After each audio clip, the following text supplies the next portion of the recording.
Here we are in a school and we are really excited to be a part of this orientation program conducted by BIS for Standards Club. I hope you're excited too. Let's go.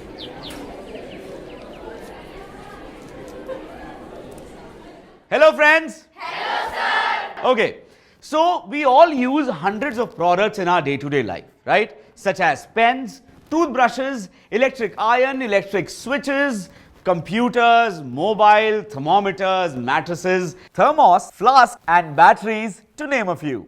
We expect all these products to be of quality and standard, right? Yes sir. Okay, we have experts from the Bureau of Indian Standards who will explain the theory of quality and standards and present a glimpse into the wonderful world of standards formulation. So are you ready to know more about standards? Yes sir. Okay, let us learn what quality means and how it is related to standards from Shri H.J. Pasricha, Deputy Director General, BIS. Quality in its simplest form can be defined as fitness for purpose. This has many attributes depending upon the product, the services and most importantly the user. The quality of a product should meet the expected performance level, regulatory requirements, needs of customers, freedom from defects and durability. It should also be value for your money and should provide customer satisfaction. But how these quality characteristics are decided and made available to the users? The answer to this is standards. Thank you, Mr. Pasricha, for explaining all this to us. Okay, friends, now let us see a short clip and understand and find out how it is related to standards. Are you ready? Yes sir. Let's see.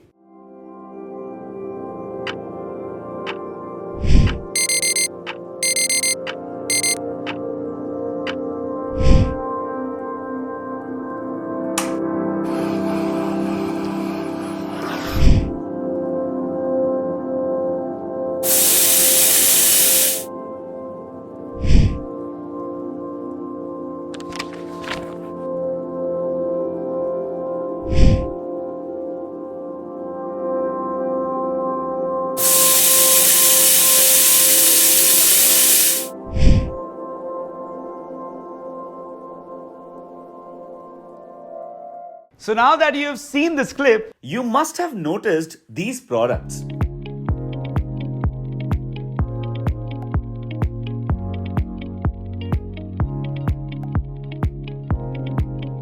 Okay, so now let us do an activity. Form a group for each product shown in the short film and try to list out 5 qualities of that product.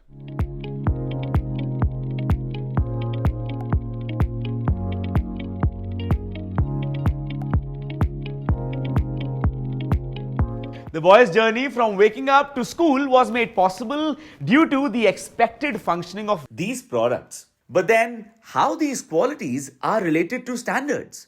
Let's hear from Shri Chandan Behel, Senior Scientist, BIS, to understand what standards are, why we need them, and what their benefits are. Friends, before I tell you what standards are, can you now attempt to describe the word standard itself? Standard is defined as step of manufacturing a product. The product must be of best quality and branded. A standard is a set of rules prescribed by the government. Documents defining quality. Good attempt. As we are all science students, we believe in knowing the exact definition of various terms. Likewise, standards also have a formal definition, which is a standard is a document established by consensus and approved by a recognized body that provides for common and repeated use, rules, guidelines or characteristics for activities or their results aimed at achievement of the optimum degree of order in a given context. So this is how we define a standard formally. But why do we need standards? To explain this, we need standards to define and raise level of quality and ensure performance and safety. Standards also help in facilitating transfer of technology, assess and demonstrate conformity, and to help consumers to make better choices. To understand this relationship between quality and standard, let us see how the standard on paper documents the quality parameters: size, opacity, tensile strength, moisture. The standard lays down specific requirements for each of these parameters. Now you all must be wondering, how will you know whether there is a standard on any given product or not? Actually, it is very simple. You can go to BIS website and find out for yourself. Come with me, let us go to BIS website and see. So friends, this is the BIS website, bis.gov.in, and this is the home page of our website. If you can see here, we have a feature, Know Your Standard. So you click here, it takes us to this page, and you can search for any standard. You can see it is written here by keyword. So I press here by keyword, and let us take a very simple product which you people use every day, that is chalk. So let me write chalk here, and there are 3 standards on chalk. It says school chalks. So when I say school chalks, it gives me all the details about this standard. This is the number of that standard, IS 2694.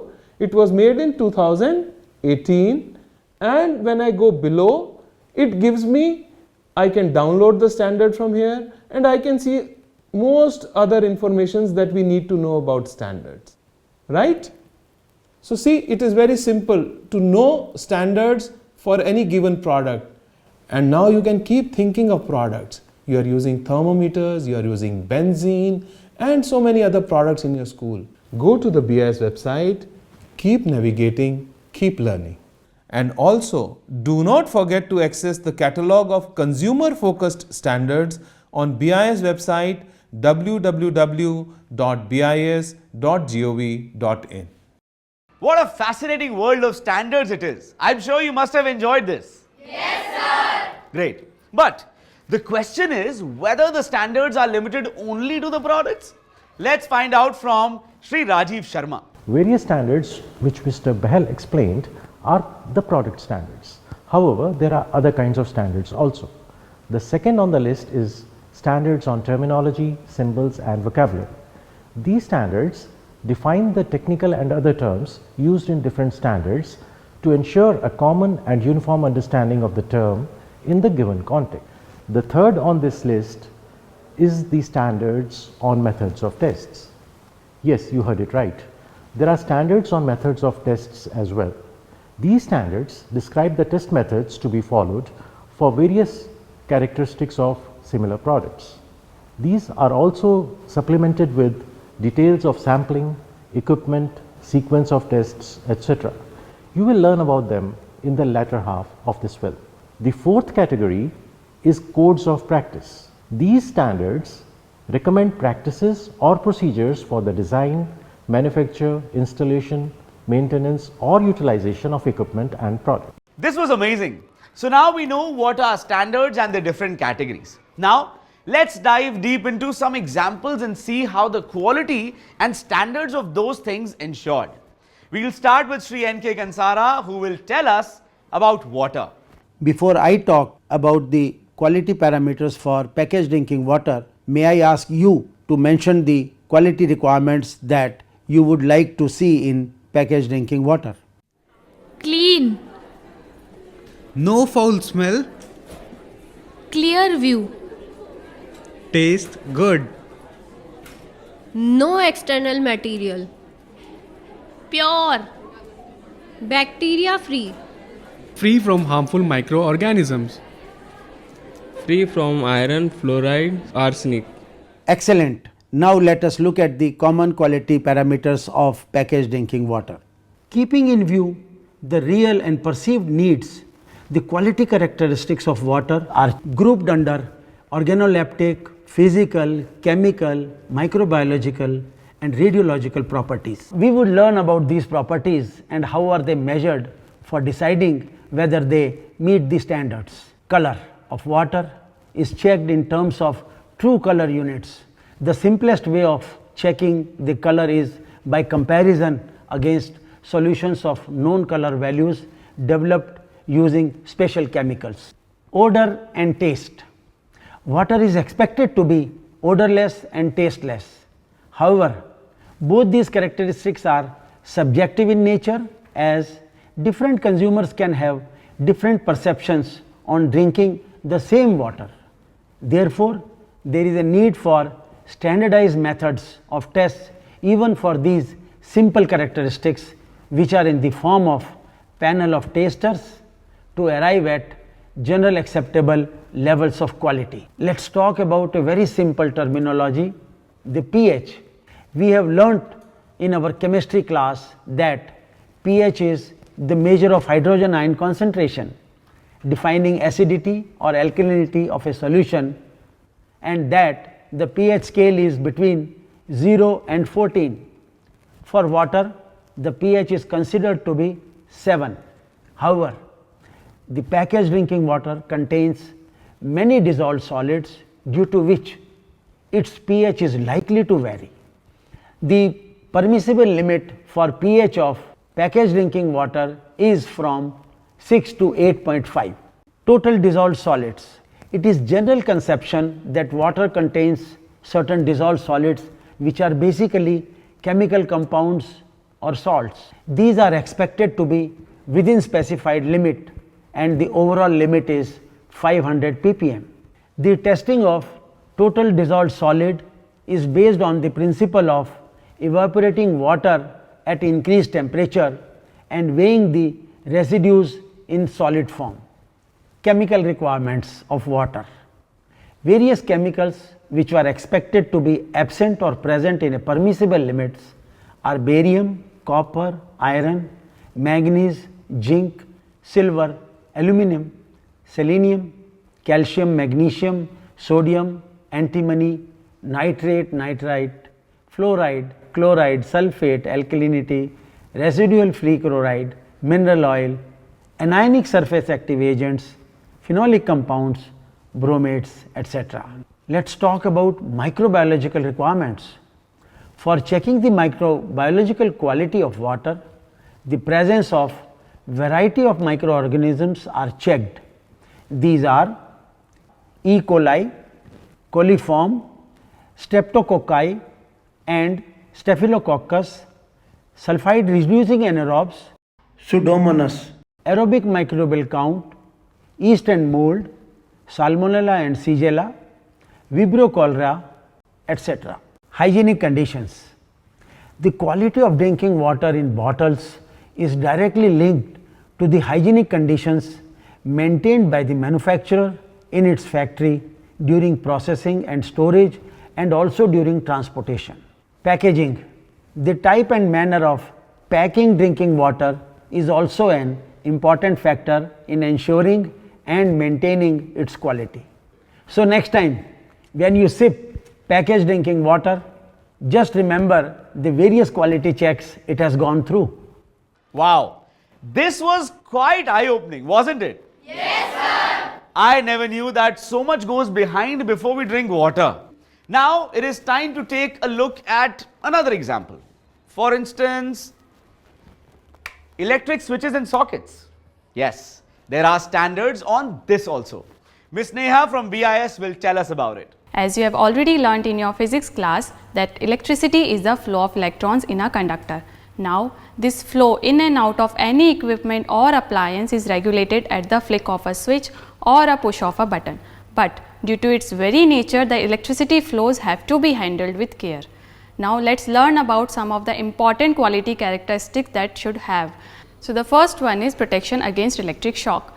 The thicker and longer pin, which is called earth pin of the plug, it comes in contact with the power supply before the other two pins. These two pins are live and neutral, and that is how the current already present in the electrical is passed on to the ground or to the earth. The switches are designed in such a way when they are mounted or wired in normal use, live parts are not accessible even after removal of the part that can be removed without the use of a tool. While manufacturing these products, the material used are thermosetting like bakelite material. These materials are very poor conductors of heat and electricity, and so these materials are ideal for making these products. Second characteristic is normal operation.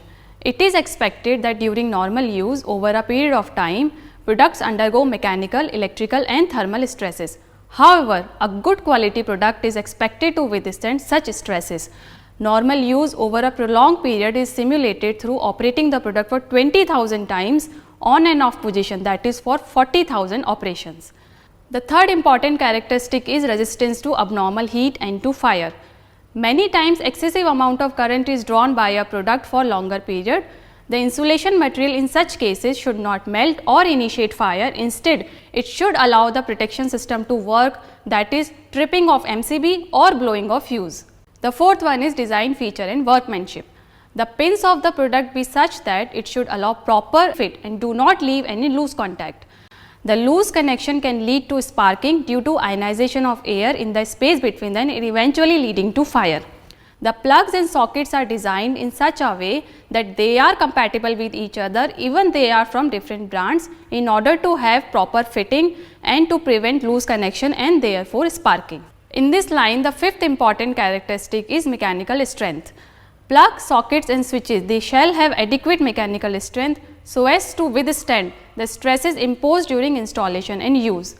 Compliance is checked by applying blows by means of the pendulum hammer apparatus.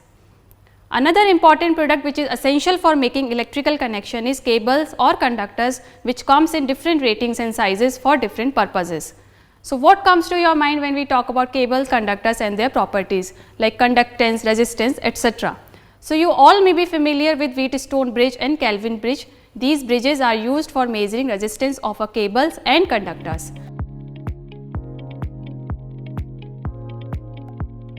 These were some of the important parameters that I covered for switches, sockets and plugs and wires. The complete list of parameters which are to be tested for these products, they are given in detail in their respective Indian standards. Now, this makes us understand how important standards are and how they impact the life around us. Now that we have learnt to identify the quality characteristics expected from a product and how these are reflected in a standard, so can we write a standard? Yes, sir. And how many of you can write a standard for any product? Great. Your enthusiasm is quite understandable. But before we attempt that, let us also learn from Ms. Reena Garg whether there is a standard for writing a standard. General element of the standards are title, table of contents, foreword, scope, references, definition and terminology, grades, types, classes, manufacturing, requirements, sampling, test methods, marking, packing and packaging, and access. Let us understand each of these elements with reference to the products which we have already discussed.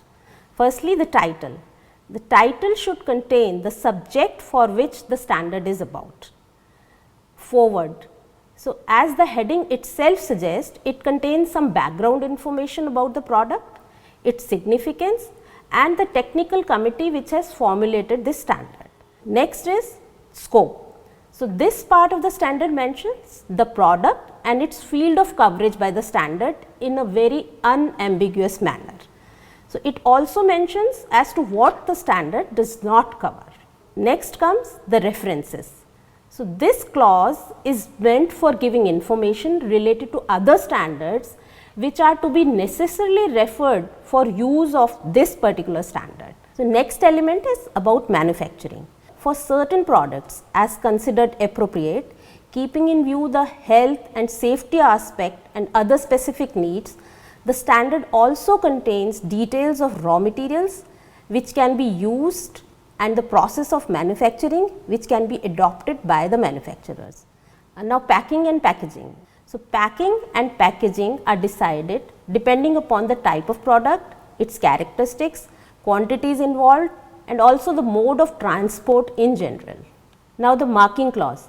Another basic and important feature associated with any product is to give details about the product itself, that is its name, source of manufacturing, ingredients, grade, rating, type, dimensions, class, date of manufacturing, shelf life or expiry date, weight, volume, and also any statutory and regulatory requirements. Last element, the annexures. It can be provided in the standard, and these may be normative or informative to the standard depending upon the nature of the references made to them in the standard. I'm sure you would have learned each step that makes a standard and noted it. Are you ready to write a standard? Yes, sir. Okay, so let's begin the exercise.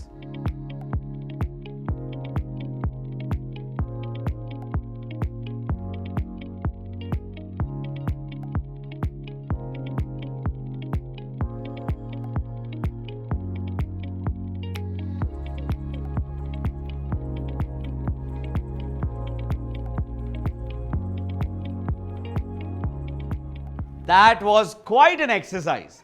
I must appreciate the enthusiasm you all showed while doing the exercise. Now, let's invite Mrs. Madhurima and Mrs. Natasha, scientists, who will tell us how well you have performed. What a wonderful response that we have received. Let us see what our future standards writers have written. I can see that they have attempted to write the name of the product, and they have also written scope covering data transfer and power. What are your observations on this? Indeed, Natasha, they have done a wonderful job. I am highly impressed. Our smart and intelligent children, they have gone into so much details. They have done a lot of research. In fact, I can see that in the foreword of the standards, they have referred some other Indian standards. You know, one of the students has also stressed the need of suitability of the product across the country, where you experience different temperature conditions. In the foreword of one of the standards, one group has talked about the group which prepared this standard. So they know this detail that we need to mention about the technical committee or the division council which prepared this standard. One group has talked about the ergonomically designed position of ports for the simultaneous access. They have also talked about the indicator for connectivity, the safety requirements like protection against leakage current. They have gone into a lot of details indeed. So before we wind up, we express our sincere thanks to our mentor and head of institution. Our sincere thanks also go to the department's higher authorities for their support. So, let's spread the message that quality is not costly but priceless. And let's empower ourselves to empower others as consumers who demand quality. I love to quote, as consumers, we have so much power to change the world by just being careful in what we do. And my heart swells with joy to have spent some time in the company of brand ambassadors of standards and quality. Thank you.